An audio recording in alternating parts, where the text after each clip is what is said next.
Nueva generación de cursos virtuales. Las pruebas judiciales son una herramienta fundamental para las partes y para el juez.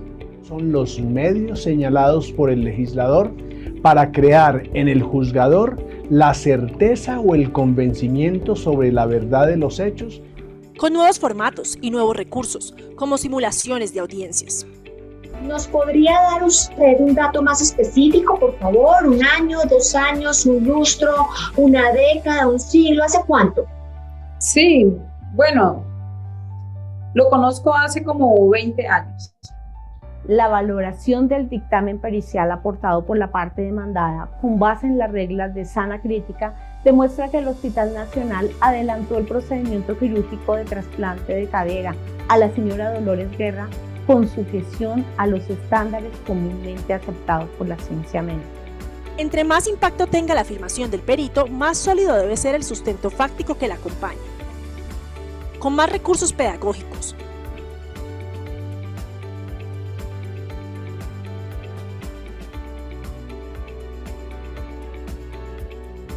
Un curso hecho por expertos y para expertos.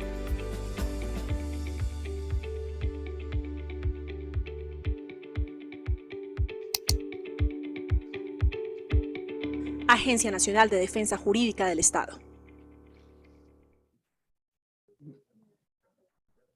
Muy buenos días para todos y todas, qué gusto saludarles. En nombre de la Agencia Nacional de Defensa Jurídica del Estado y de ASOCARS, les doy la bienvenida a este ciclo de conferencias que preparamos específicamente para las corporaciones autónomas regionales del país. Recuerden que este programa de actualización está compuesto por 14 sesiones que vamos a desarrollar todos los martes en esta misma franja horaria. La programación completa se encuentra disponible en el portal web de ASOCARS y allí también podrán encontrar las grabaciones y todo el material. Muy bien, el tema de hoy es calificación del riesgo procesal y provisión contable. Y para abordarlo hemos invitado al doctor John Camargo Mota, asesor de la Dirección de Políticas y Estrategias de la Agencia Nacional de Defensa Jurídica del Estado. Por favor, recuerden registrar su asistencia en el formulario en línea que está disponible en nuestro chat. Allí también van a poder registrar sus preguntas y todas sus inquietudes. Bienvenido, doctor Camargo, y muchas gracias por acompañarnos esta mañana.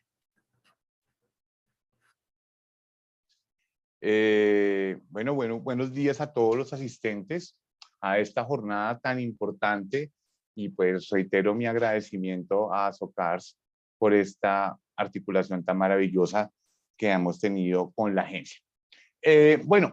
Hoy nos convoca un tema extremadamente importante para los apoderados del Estado, que es la calificación del riesgo de pérdida del proceso y la provisión contable. Estamos hablando de dos procedimientos, uno que es de carácter cualitativo y otro que es de carácter cuantitativo. Es muy importante indicar que yo no puedo hacer la provisión contable de un proceso judicial sin hacer previamente el proceso de carácter cualitativo que me permite a mí como apoderado del Estado determinar si o no, cuál es el grado de pérdida, ¿sí? O cuál es el grado de riesgo que tiene el proceso judicial frente al caso en el cual yo obviamente estoy abordando o lo estoy defendiendo. Es muy importante y yo creo que esta primera aproximación que uno hace como apoderado del Estado es completamente vital. Uno cuando recibe su demanda, cuando recibe su poder, le entregan su demanda, pues uno tiene que hacer un análisis jurídico completo, un análisis probatorio y obviamente también anticiparse a ese tipo de situaciones que llamémoslo de alguna manera pueden ser extraprocesales, ¿sí? Que me permiten inferir cómo está mi proceso frente a ese panorama jurídico, probatorio, jurisprudencial y obviamente, digámoslo, y de cara a la administración judicial. Para hacer esto, pues obviamente tenemos una metodología que diseñó la agencia y no la diseñó sola, la diseñamos en conjunto con las entidades públicas más demandadas del orden nacional. Queríamos hacer una metodología que fuera sencilla, que fuera amable de cara a los usuarios, ¿sí? Y que permitan obviamente hacer un juicio de valor que realmente genere, digamos, esa potencialidad de cara a la provisión contable de saber o no si yo debo guardar algún tipo de recursos o voy a tener alguna salida futura de recursos. Nuestra metodología de calificación del riesgo tiene 4 aristas y la vamos a ver una a una. La primera arista tiene que ver, un segundito por favor, paso mi presentación, tiene que ver con el riesgo de pérdida del proceso asociado a la relevancia jurídica de las razones de hecho y de derecho expuestas por el demandante. Entonces esto es como lo que uno hace como apoderado, lo primero que uno hace, ¿sí? Uno lee las razones de hecho o el fundamento fáctico de su demanda, cuál es el fundamento jurídico y mira efectivamente si entre los dos hay clic. Cuando uno hace ese ejercicio mental de cara a su demanda, pues uno ya comienza a mirar los niveles de riesgo que pueda tener esa demanda de cara a esta perspectiva. Entonces, uno va a decir que el riesgo del proceso es alto de cara a esta perspectiva si existe relevancia jurídica y completitud de los hechos y normas que sustentan las pretensiones del demandante. Vamos a ver un ejemplo de carácter práctico. Situémonos, por favor, en una demanda de contrato realidad. Una persona, va a poner un ejemplo estrictamente académico, John Camargo, contratista de la agencia, lleva 10 años con contratos de prestación de servicios de carácter sucesivo, manifiesta en la demanda que cumple horario, que tiene un trabajo localizado en las instalaciones de esa entidad, que reciben órdenes, voy a ser exagerado un poco, ¿no? Que le dan vacaciones, que les toca pedir permisos por escrito, bla, bla, bla. Cuando yo tengo todo ese fundamento y de repente contrasto con la realidad administrativa, voy y pregunto acá en el segundo piso de la agencia, les digo, oiga, John Camargo trabaja en la agencia y hace todo esto que está diciendo la demanda, y dicen, sí, eso es verdad. O sea que ya tengo unos hechos completos y ciertos. Y ahí es donde yo lo contrasto con el ordenamiento jurídico. Eso que me está diciendo él tiene protección legal y claramente entonces yo me voy a ir al artículo 23 del Código Sustantivo del Trabajo y miro los elementos del contrato de trabajo, miro que hay una prestación personal de servicio, que hay una subordinación, que hay una remuneración y obviamente lo comparo con el numeral 3 del artículo 32 de la Ley 80 de 1993, veo que efectivamente hay una desnaturalización del contrato de prestación de servicios, veo la jurisprudencia relevante que hay en la materia emitida por la Corte Suprema de Justicia, por el Consejo de Estado, y no me queda asomo de duda, doctores, de que estoy frente a una relación de carácter laboral. Cuando yo ya hago ese juicio de valor entre el fundamento fáctico expuesto por el actor y el fundamento jurídico, pues básicamente yo tengo este ejemplo, pues obviamente lo repito, de carácter académico, que no me queda, ¿qué me queda de otra? Simplemente tengo que decir que el riesgo bajo esta perspectiva es un riesgo alto de perder el proceso por las razones fácticas y jurídicas que fundamentan las pretensiones de la demanda. Ahora bien, puede que la demanda en este mismo evento, ¿sí?, no tenga los hechos suficientemente claros, los tenga completos, ¿sí? O yo como apoderado no tenga la capacidad inmediata, ¿sí?, de definir o de verificar cuál es esa veracidad que tiene el hecho. Entonces, básicamente, pensemos que el mismo caso de John Camargo, contratista de la agencia, ¿sí?, cuenta su versión.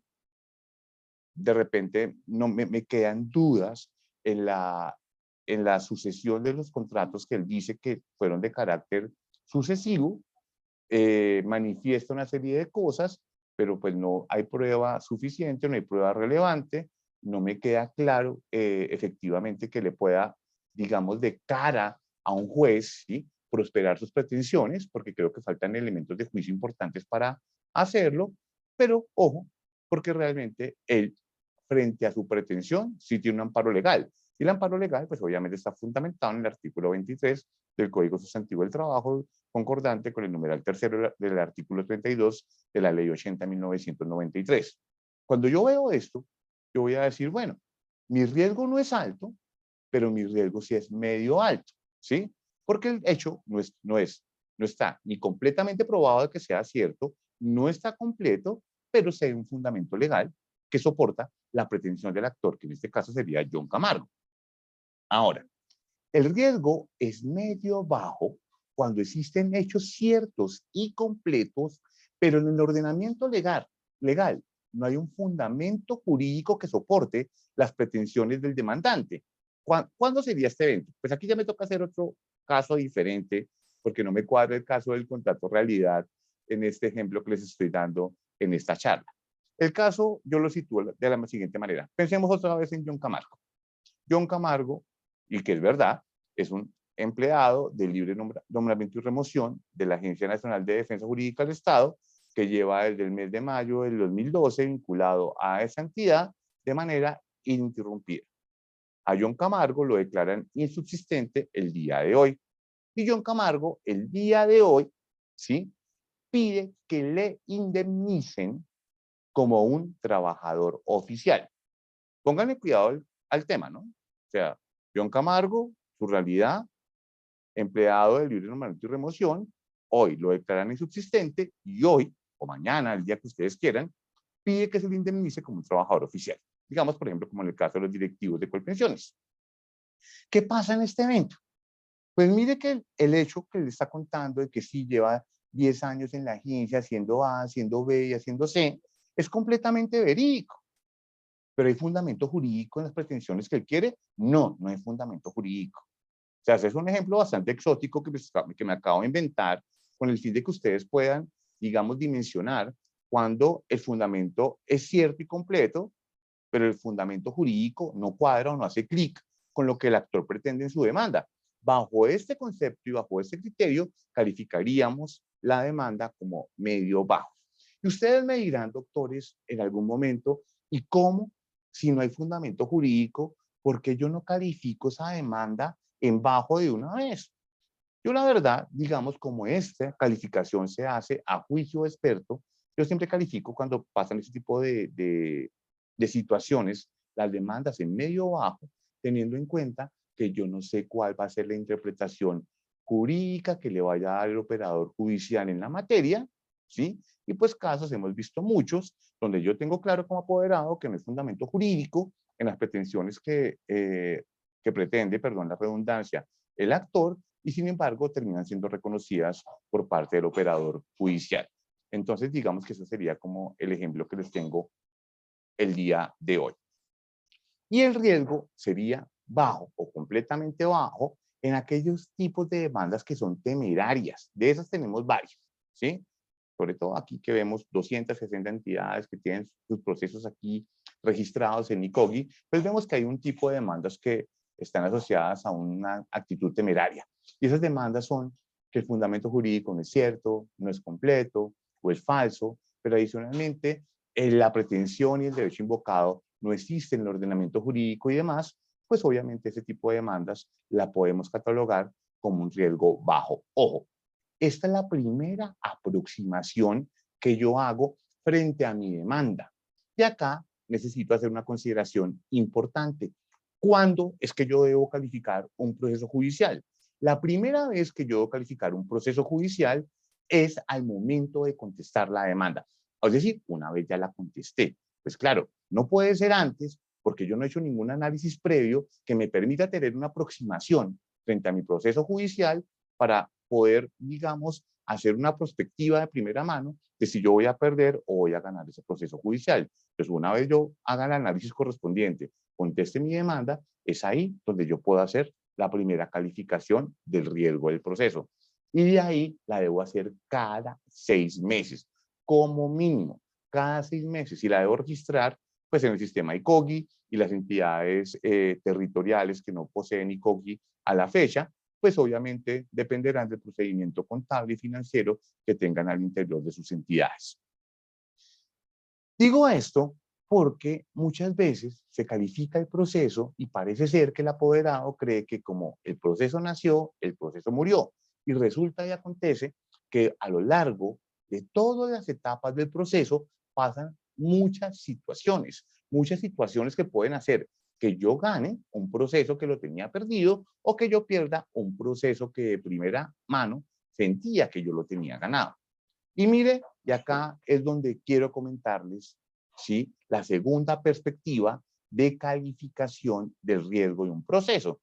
Y tiene que ver con el riesgo asociado a la conducencia, pertinencia y utilidad de los medios probatorios allegados en la demanda.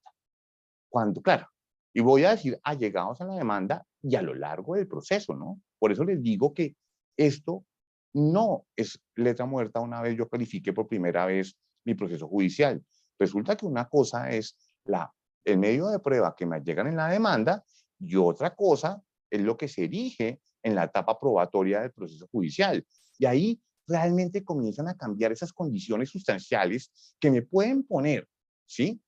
O en una ventaja respecto a la parte actora o en una completa desventaja. Entonces, mi primera calificación, que va a ser cuando conteste la demanda, ¿qué es lo que yo voy a mirar? Pues la prueba que aportó el demandante con la misma. Y aquí voy a decir que el riesgo es alto cuando el material probatorio aportado en la demanda es conducente, pertinente y útil a efectos de probar, obviamente, los hechos y soportar las pretensiones de la demanda. Ejemplo del primer caso de contratorrealidad. Si la persona fuera a llegarme los contratos, me llegan documentos que dan cuenta de que John Camargo tenía que pedir permisos por escrito, de que tenía que reponer las horas de la semana de Navidad, de Semana Santa, adicionalmente le reconocían vacaciones. Yo creo que por allá alguien me está abriendo los ojos como, uy, ¿que eso puede pasar? Sí, y sí ha pasado. Hace 2 años me tocó ver un proceso en el cual en una entidad a un contratista le reconocieron vacaciones. Entonces, la verdad, uno cree que aquí los ejemplos que yo propongo son muy exóticos y la verdad, exóticos no tienen nada. Pasan ese tipo de situaciones y entonces por eso hoy en día pues las traigo acá a este ejercicio de carácter académico. Cuando yo veo todo esto, ¿sí?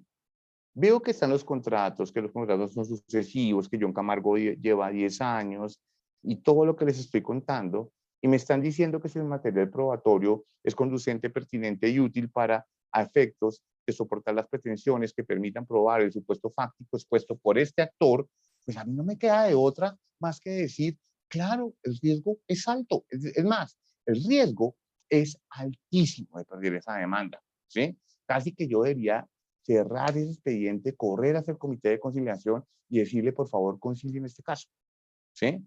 Eso es lo que yo debería hacer como apoderado, porque obviamente yo aquí ya estoy perdido.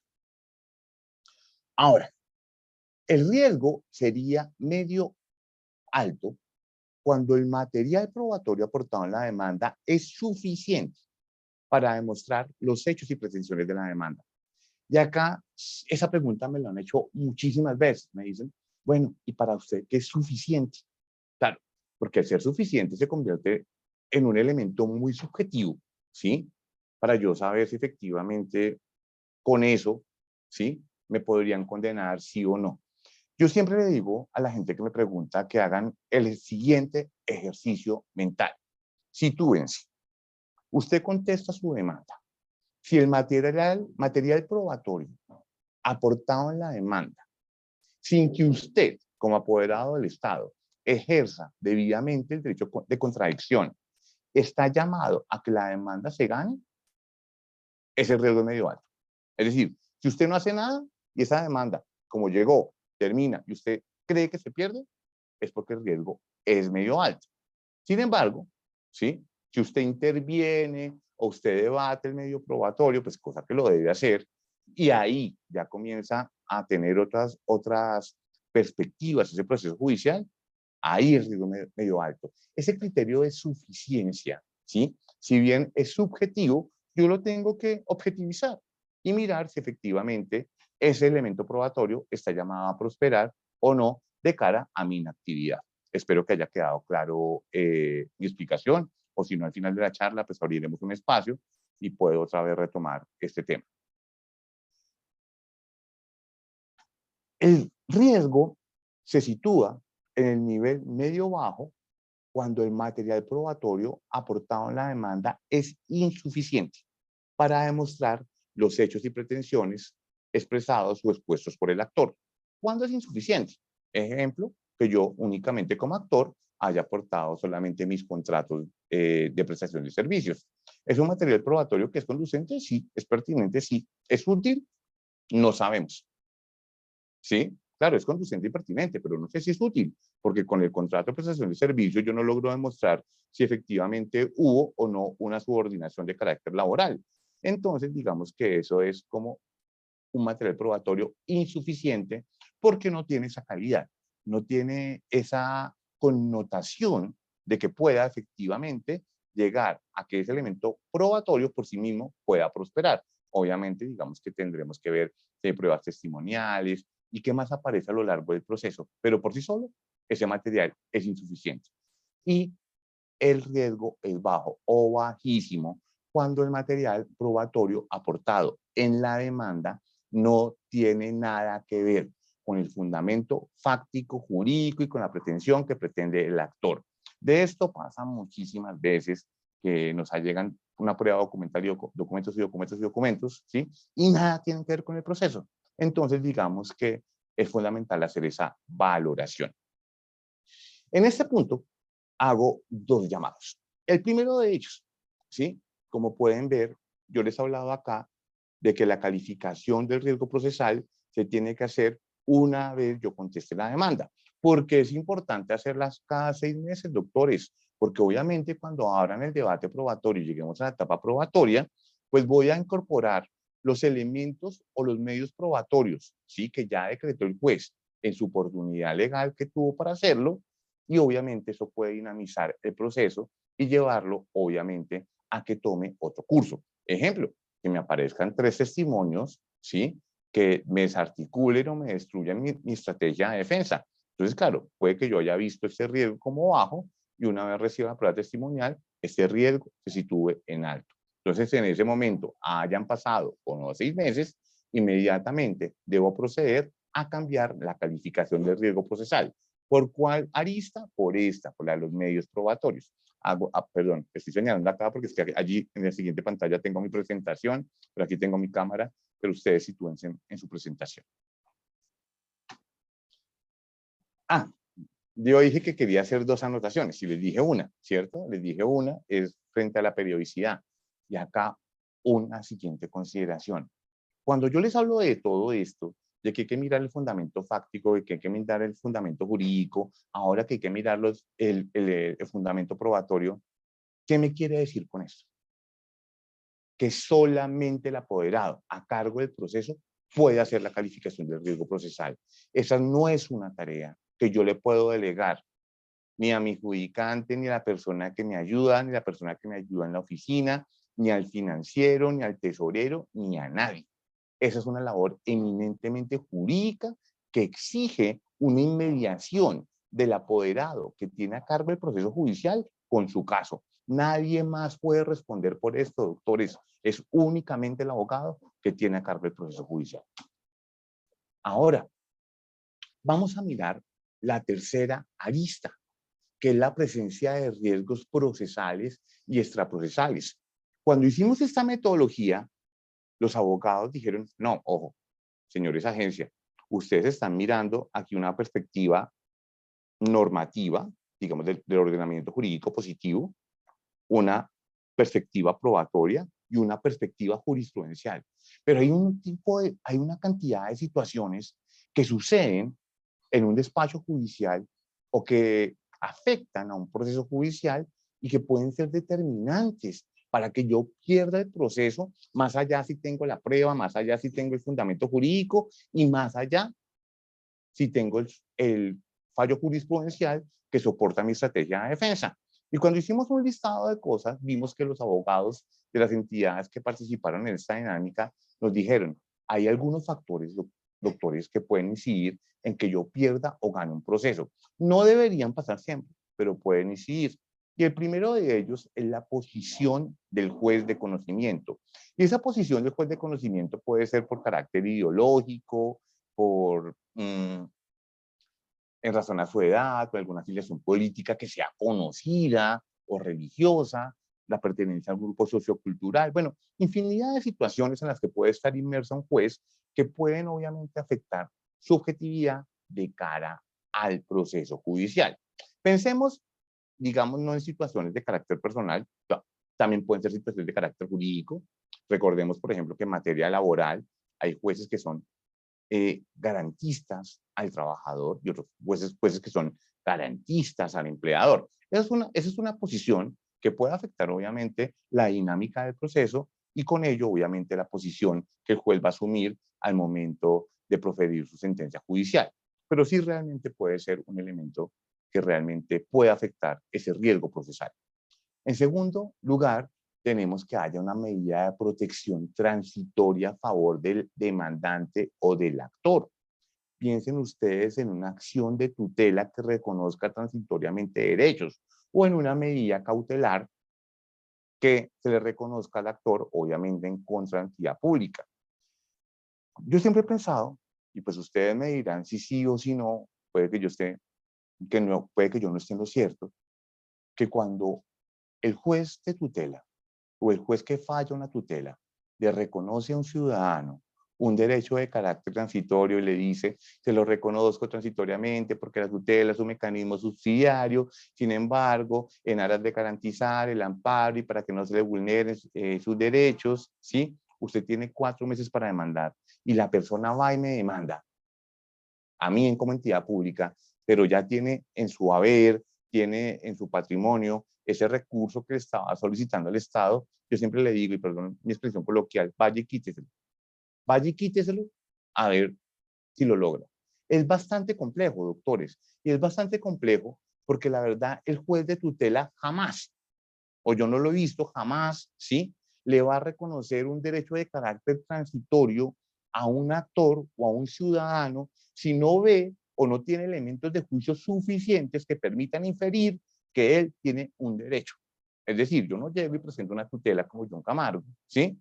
Y les digo, por favor, señor juez, reconózcame una pensión porque Colpensiones, va por esto, de ejemplo académico, no me la quiere reconocer. Pues el juez no va a decir, porque John Camargo la pidió, que va a hacer el reconocimiento inmediato y transitorio de ese derecho, sino que va a mirar efectivamente si yo tengo la edad para pensionarme y si tengo por lo menos acreditadas las semanas, ¿sí? Y va a mirar la circunstancia del por qué me están negando presuntamente ese derecho. Pero el juez no me la va a reconocer. Yo tengo 44 años y tengo menos 1000 semanas cotizadas, pues no me las va a reconocer de buenas a primeras si él ve que no hay un elemento que realmente objetivice su decisión. Cuando pasa que la persona sí presuntamente tiene el derecho y demanda en lo contencioso o en lo ordinario por donde haya pasado o donde tenga que acudir a reclamar su derecho, pues pasa una circunstancia particular que a uno como abogado defensor le queda mucho más difícil, ¿sí? Decir que esa persona no tiene el derecho cuando ya hubo una valoración probatoria, jurídica, previa al reconocimiento transitorio. Entonces, eso es muy importante. Bueno, ¿y qué decir de las medidas cautelares que reconocen? Pensemos en las medidas cautelares de carácter anticipado. Pues realmente es como comenzar, y como yo lo digo, también con esta expresión coloquial, con el pie izquierdo un proceso, ¿sí? Porque obviamente el juez no me la va a reconocer si no ve efectivamente una apariencia o en derecho del ciudadano o del demandante. El tercer elemento, nos hablaban de algunos hechos de corrupción. Ojo con esto. Si a mí como apoderado me consta, ¿sí? O yo soy testigo de un hecho de corrupción, pues ¿cuál es mi deber? Pues denunciar. No tengo de otra. Tengo que denunciar de manera inmediata, ¿sí? Pero pueden haber algún tipo de circunstancias, ¿sí?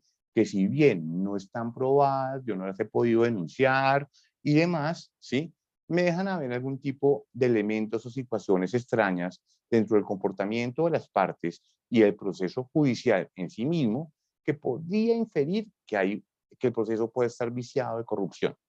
Cuando yo tengo eso, sí, pues obviamente se me incrementa el riesgo de perder un proceso y obviamente en esa vía pues lo debo calificar. El cuarto elemento de riesgo procesal o extraprocesal que determinamos es la inminencia de fallo favorable o revocatoria del fallo desfavorable de primera instancia. Y nos pasa a todos, ¿sí? Puede que el juez de primera sea el más juicioso, nos haya copiado la idea, la estrategia de defensa, la forma como yo resuelvo el problema jurídico y demás, pero yo sé que el tribunal no va a pasar, ¿sí? Porque ya el tribunal ya ha decantado o ya ha decantado su posición sobre esa misma materia y sé que efectivamente el fallo favorable que tuve en primera me lo van a tumbar en segunda. O lo contrario, ¿sí? Que el juez de primera haya proferido un fallo desfavorable para la entidad pública, y también sé que en el tribunal pues el fallo va a ser igual. Ojo, ahí pues mi recomendación es que si yo perdí en primera y yo ya sé que el tribunal me va a fallar igual en segunda, pues no apelo, o sea, no voy a desgastar la administración de justicia, más bien miro cómo pago ya esa sentencia o cómo reconozco de manera temprana ese derecho. El quinto elemento es que haya una medida de descongestión judicial, y las medidas de descongestión judicial per se pues no tienen esa capacidad de poner en riesgo un proceso, pero ¿sí? Muchas veces nuestros casos o conflictos que se llevan en los diferentes despachos judiciales tienen tantos componentes y tantas aristas que el principio de inmediación, ese principio que hace que el juez esté encima del proceso, lo vea a toda hora, ¿sí? Que sepa qué pasó de principio a fin, pues me da garantía y tranquilidad a mí como apoderado del Estado de que el juez va a fallar con todos los elementos de juicio y con objetividad, ¿sí? Y obviamente con un conocimiento de todo lo que pasó. ¿Qué pasa? Si hay una medida de descongestión judicial, probablemente llegue el evento donde mi proceso esté muy adelantado, llegue al conocimiento de otro juez y probablemente pues no tenga todo ese background que debería tener el juez que estaba con el juez anterior, y pues pueda tener algún riesgo esa decisión. No debería pasar, ¿no? Pero pasa. Y pasa por esa sencilla razón. Pensemos, por ejemplo, que un proceso que entra en descongestión judicial, no sé, voy a inventarme acá una situación también exótica, que ya esté para fallo, ¿sí? Pues recordemos que si eso llegase a pasar, pues realmente la única actuación que se va a repetir son los alegatos de conclusión, ¿cierto? Pues si no, pues con pena de que se enrostre una nulidad de cara al proceso judicial. Pero mire todo lo que pasó antes. Entonces, todo lo que pasó antes, pues obviamente se pierde un espacio con ese juez, y pues digamos que ahí podríamos estar en desventaja. Y lo mismo pasa con el cambio de titular del despacho, ¿sí? Que si cambia el titular del despacho, bien sea porque el juez se me enfermó, porque el juez se pensionó o por lo que sea, pues realmente pone en riesgo mi proceso, teniendo en cuenta que el juez que me va a fallar es un juez distinto al que me conoció a lo largo de todo mi caso. Entonces, doctores, cuando yo ya hago este análisis, ¿sí? Pues obviamente llego a la siguiente conclusión. Voy a decir que el riesgo del proceso es alto cuando se presentan el riesgo A, B o C. El riesgo es medio alto cuando se presenta el evento D, el riesgo es medio bajo cuando se representa el evento E o F, o el riesgo es bajo cuando no se presenta ningún evento. Entonces, ahora pasamos a la cuarta perspectiva. Es el riesgo de pérdida asociado al nivel de jurisprudencia. Este riesgo, pues obviamente tiene relación directa con ese precedente jurisprudencial que puede decantar la solución o la resolución de mi conflicto. Y vamos a decir que el riesgo es alto cuando hay sentencias de unificación o tengo suficiente material, ¿sí? Unificado, pacífico y reiterado, que obviamente solucionan, ¿sí?, el problema jurídico planteado, obviamente en contravía de los intereses de la entidad. En ese caso, el riesgo es alto. El riesgo es medio alto si no tengo sentencias de unificación o exequibilidad, pero sí tengo por lo menos 3 fallos judiciales que pueden definir una línea o tendencia en contra de la administración frente al mismo problema jurídico planteado. El riesgo es medio bajo cuando se han presentado menos de 3 fallos desfavorables que podrían definir ese tipo de líneas o tendencias, y el riesgo es bajo si no existe ningún precedente jurisprudencial asociado. Y así, doctores, terminaríamos nuestra primera parte, que tiene que ver con la calificación del riesgo procesal.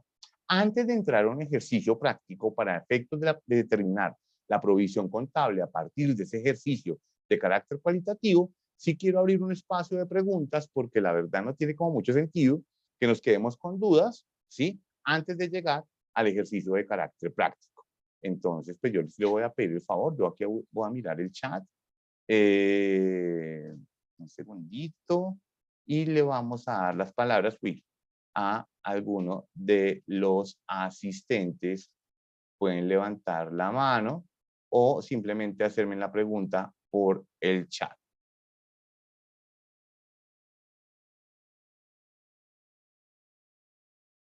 Un segundo, no veo preguntas.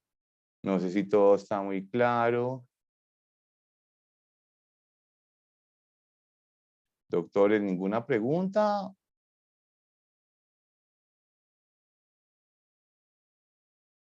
A ver, alguien que levante la mano, tenga alguna duda respecto a la calificación del riesgo.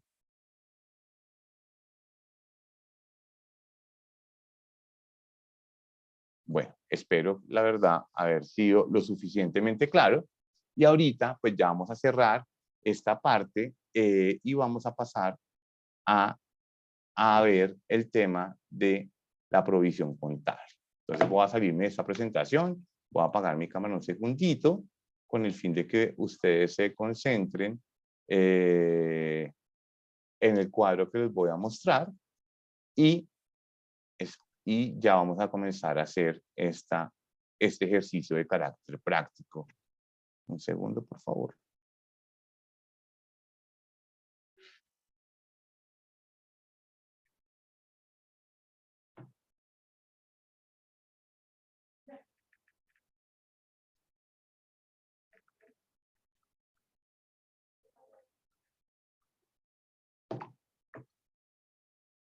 Bueno, en este punto ya vamos a...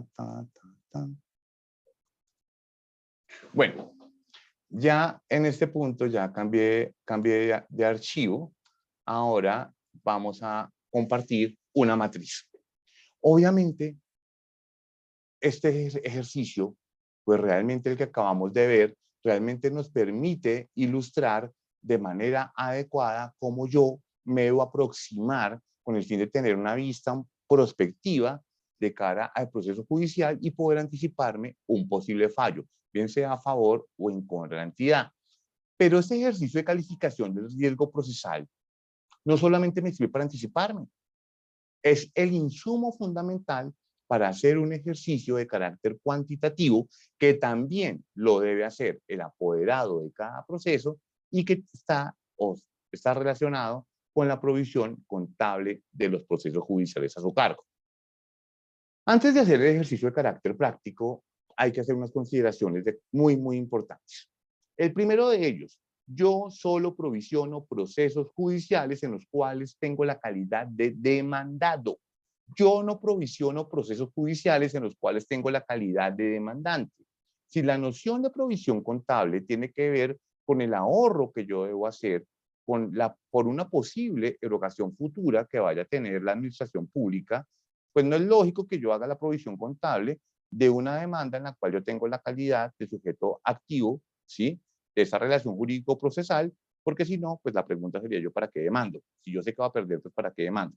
Entonces realmente esta provisión contable solo se hace en procesos judiciales en los cuales yo tengo la calidad de demandado. En segundo lugar, esta provisión contable solo aplica para aquellos procesos en los cuales yo tengo pretensiones económicas determinadas. Si mis pretensiones económicas son indeterminadas y no son siquiera determinables, yo no puedo hacer la provisión de los mismos. Tampoco aplica para acciones populares, ni tampoco aplica para acciones de tutela. Entonces es bien importante que tengan esto en cuenta. ¿Cuándo debo hacer mi primera provisión contable? Una vez haga mi primera calificación, cuando conteste la demanda, hago el ejercicio de si debo provisionar o no debo provisionar ese dinero de cara a una futura erogación por parte de la administración pública. ¿Cuándo la debo volver a hacer?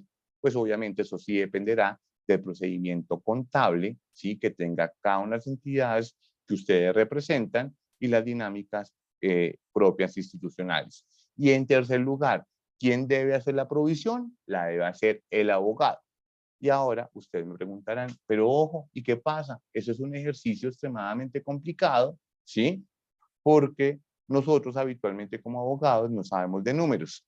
Conscientes de esas circunstancias, desde la agencia hemos diseñado esta tabla que les estoy presentando en este momento, que únicamente usted tiene que ingresar unos datos básicos que solamente los conoce usted, y la tabla inmediatamente le calcula de manera automática el valor de la provisión contable y obviamente si hay lugar o no a registrar dicha provisión. Entonces, ¿alguien me puede decir, antes de comenzar mi ejercicio, si pueden ver o no la tabla? ¿Podría ampliar la imagen, doctor? Se ve un poco pequeña. Claro que sí. A ver, ampliamos la imagen. A ver, ¿por qué no puedo poner la imagen? Tengo que poner la imagen completa. Ahí la pueden ver mejor.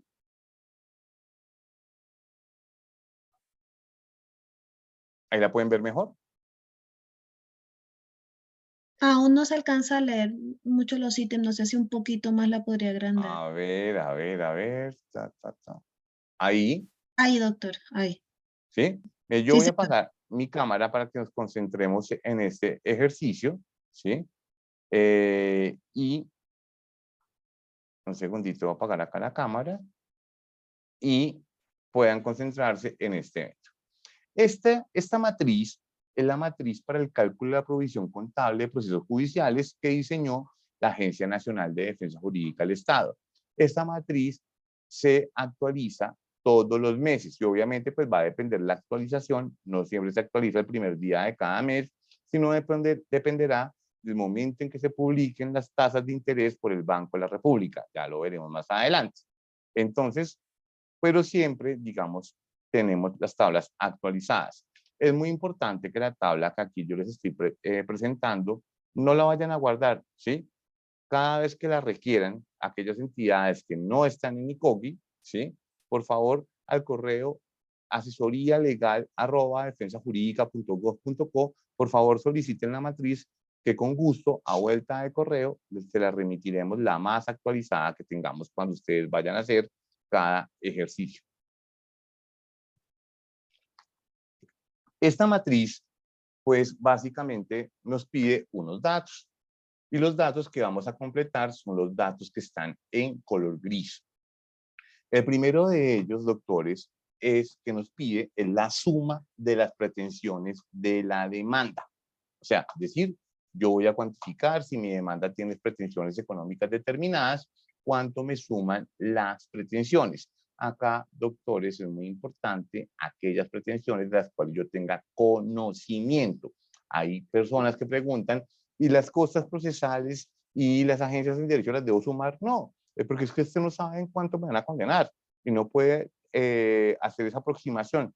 Simplemente, por favor, ubique acá la suma de las pretensiones que solicita el actor en su escrito. Vamos a hacer un ejemplo, vamos a poner acá 100 millones de pesos.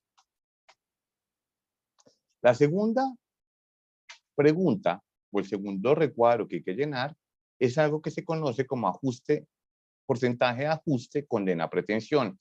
Y es esa relación, para ponerlo de una manera más clara, esa relación que hay entre lo que la persona me pide y lo que realmente me condena. Entonces, pensemos, digamos, si no les queda claro con mi explicación, pensemos en lo siguiente. Recordemos que tenemos unas sentencias de unificación del Consejo de Estado en materia de topes, ¿sí? Para reconocer perjuicios de carácter inmaterial. Recordemos que esas sentencias, de manera general, nos dice que cada que por cada beneficiario debo, bueno, esto tiene varias reglas, pero digamos que la regla general es que por cada daño yo debo indemnizar como administración pública por un valor de 100 salarios mínimos. Si yo veo que la persona me está pidiendo 1000 salarios mínimos por cada daño, pues yo ya veo acá que efectivamente hay que hacer un ajuste porque hay una sobreestimación de la pretensión por parte del actor. Pero si yo no evidencio que haya esa sobreestimación por parte del actor, pues mi recomendación es que dejen este dato completamente quieto. Este dato que les estoy subrayando acá, lo dejen quieto. Es decir, lo dejen en el 100%. Ahora, vamos a responder lo que ya habíamos visto antes. Y lo que habíamos visto antes tiene que ver con, la calificación del riesgo procesal. Y mire que aquí me están preguntando los 4 criterios. El primero, el riesgo de pérdida del proceso por relevancia jurídica de los supuestos de hecho o de derecho, el riesgo de pérdida del proceso asociado a la contundencia y pertinencia de utilidad probatoria, el riesgo y presencia de riesgos procesales y extraprocesales y el riesgo de pérdida asociado al nivel de jurisprudencia. Yo aquí lo voy a calificar con base en los criterios que le mostré anteriormente. Pensemos que este proceso es un proceso que voy a calificar con alto riesgo de perderse. Ya diligencié todo lo que tenía que diligenciar. Ahora me van a hacer unas preguntas que obviamente ustedes las sabrán. Lo primero que nos van a preguntar es cuándo es la fecha de admisión de la demanda. Y aquí pues simplemente voy a poner aquí a manera de ejemplo cualquier fecha, voy a poner 5 de mayo del año 2020. Y acá es una pregunta que puede ser muy difícil para los abogados, que es cuánto es la duración esperada del proceso en años, ¿sí? De cara a su juicio de experto. Y pues obviamente aquí hay que hacer un análisis. Un análisis que va desde qué tipo de acción, ¿sí? O medio de control es el que se está ejerciendo, qué tipo de demanda es, ¿sí? En qué ciudad me encuentro, en qué despacho estoy, cuánto está, cómo es la carga laboral de ese despacho, se están demorando mucho, sí o no, ¿sí? Para yo, obviamente, hacer a juicio de experto una estimación razonable, ¿sí? De cuánto puede durar ese proceso. Hay abogados que me han dicho, no, es que eso es dificilísimo, eso no lo puedo hacer. Mire, si ustedes no lo pueden hacer, por favor escriban a la agencia, ¿sí? Recordemos, asesoríalegal@defensajurídica.gov.co. Y aquí pues le daríamos o le podemos suministrar cuál es la media nacional para cada tipo de proceso. Pensemos en el proceso que estamos viendo. Un proceso de contrato realidad, pensemos que esté aquí en Bogotá, en un juzgado X, ¿sí? Aquí habitualmente un proceso de ese tipo, si es en primera instancia, dura 4 años, si es de doble instancia, dura aproximadamente 6. Como va a ser de doble instancia, en el ejemplo académico que tengo, voy a poner acá 6 años, ¿sí? Y hasta ahí voy a diligenciar el tema. Mire que inmediatamente la matriz me está diciendo que ese proceso, cuya fecha de admisión de la demanda es 5 de mayo del año 2020 y que yo le ingresé que la duración estimada es 6 años, la fecha potencial del fallo va a ser el 4 de mayo del año 2026. Y me van a hacer una pregunta dificilísima, es ¿a qué día estamos hoy? ¿Cuál es la fecha de calificación? Como es el día de hoy, vamos a poner 22 de noviembre del año 2022. Inmediatamente la matriz me va a calcular los años que hacen falta para el fallo. Me están diciendo, hacen falta para el fallo 3,449,32 años, ¿sí? Y me dicen esas pretensiones, o sea, este valor de 100 millones de pesos, a hoy cuesta 116.391.420 pesos. También me está diciendo que la tasa de indexación, es decir, este valor a hoy, los 100 millones a hoy, pues hay que indexarlo con un porcentaje del 11,9%, y ese es el valor que me da a hoy esta plata. Y obviamente aquí también me hace una referencia, por favor, doctores, jamás toquen estos cuadros, ¿sí? Que es la tasa de descuento. La tasa de descuento es la que estamos utilizando para hacer la proyección de la provisión contable. ¿Cómo funciona la provisión, el cálculo de la provisión contable? Digamos de manera sencilla. Una vez, cuando ustedes califican esto, alto, alto, alto, alto, ¿sí? Me sale una probabilidad de condena según el abogado, que digamos en este caso sería el 92%. Me están diciendo que la probabilidad de perder el caso es alta. Me están diciendo que registre dicho valor como provisión contable y el valor de la provisión a reportar el día de hoy es 114.237.000 88 pesos. Y yo creo que aquí nos surgen varias preguntas. ¿Por qué el valor de la provisión contable a hoy es menor que el valor de la tasación real de las pretensiones? Y aquí juegan un poco y mucho, ¿sí?, las tasas de interés que nos reporte el Banco de la República todos los meses. Hoy, el factor de indexación o el IPC está cercano al 12%, y es la plata, y es con la tasa que yo me traigo 100 millones al día de hoy. Y la tasa de descuento que se utiliza es la que se publica de los títulos TES a 5 años. ¿Qué hacemos? Estos 100 millones de pesos en un ejercicio de carácter financiero a través de una fórmula de matemáticas de carácter financiero, me los llevo al año 2026, es decir, ¿cuánto me valen 100 millones de pesos en el año 2026? Es una fórmula de valor futuro, ¿sí? Eso me debe dar aproximadamente, bueno, más o menos yo calculo que por ahí unos 135 millones de pesos, ¿sí? Eso ustedes no lo van a ver, porque es un ejercicio que ya está condensado dentro de la matriz. Cuando yo tengo esos 135 millones de pesos en el año 2026, me los voy a traer al día de hoy, con una tasa de descuento, que es el 12,51%. Obviamente, cuando yo ingreso esa tasa de descuento y la plata del 2026 la traigo al año 2022, pues obviamente como la tasa de descuento es superior hoy al IPC o a la tasa de indexación, pues el valor a registrar como provisión contable va a ser un poco menor. Pero ese es el dinero que ustedes tendrían que ingresar o reportarle a su financiero para provisionar ese proceso judicial. No sé si aquí haya alguna pregunta antes de hacer otro ejercicio que nos sitúe como, digamos, en otro riesgo para que ustedes puedan ver cómo funciona la matriz. No sé si alguien quiere levantar la mano, alguien tenga alguna duda.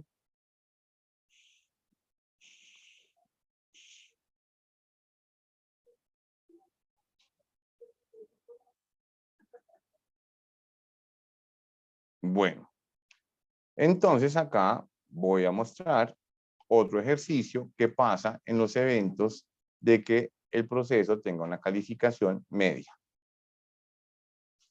Cuando el proceso tiene una calificación media, pues digamos que los valores no van a cambiar, pues los valores van a seguir siendo el mismo, pero mire que la probabilidad de perder el caso sí me cambia. Y la cuantificación de esa probabilidad de condena estaría situada en el 35,75% y su probabilidad de perder el caso es media. El valor a registrar sigue siendo el mismo, pero ese registro se va para cuentas de orden y no va como provisión contable. ¿Y qué pasa si el caso tiene una baja probabilidad de perderse? Si tiene una baja probabilidad de perderse, igual sucede lo mismo. Acá inmediatamente la aplicación no la calcula, nos dice su probabilidad y dice también que se tiene que registrar como cuenta de orden.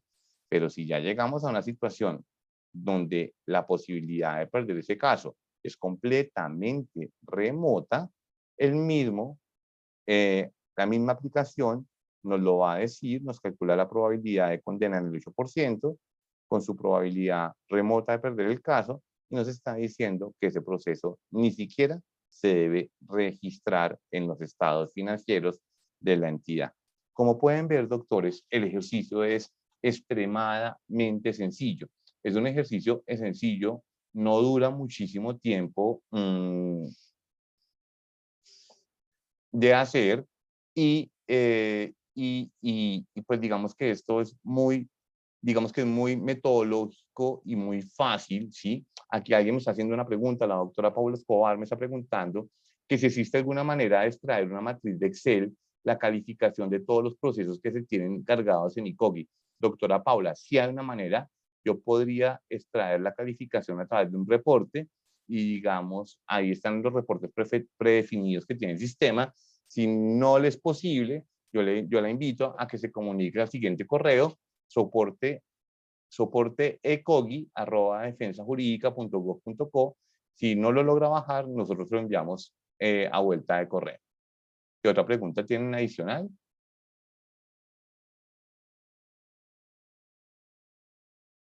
No veo fuera la doctora Paula Escobar. Estoy mirando si hay manos levantadas. Voy a mirar el chat. Bueno.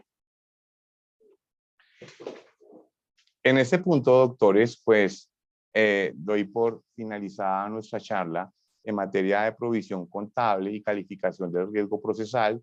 Yo realmente los invito a hacer un ejercicio a conciencia, un ejercicio estructurado, porque realmente, digamos que la utilidad de este ejercicio se va a redundar desde dos perspectivas. La primera de ellas, pues nos va a servir a tener una aproximación real de qué es lo que va a pasar en ese proceso judicial, si yo promover un mecanismo de resolución de conflictos o no, o realmente cómo debo abordar mi estrategia de defensa. Y en segundo lugar, pues va a permitir que mis estados financieros, aquellos que reporta la entidad, sean completamente transparentes. Entonces, en este orden de ideas, pues mi invitación es, primero, si tienen alguna duda, no olviden consultarnos, repito nuevamente el correo, asesoríalegal@defensajurídica.gov.co.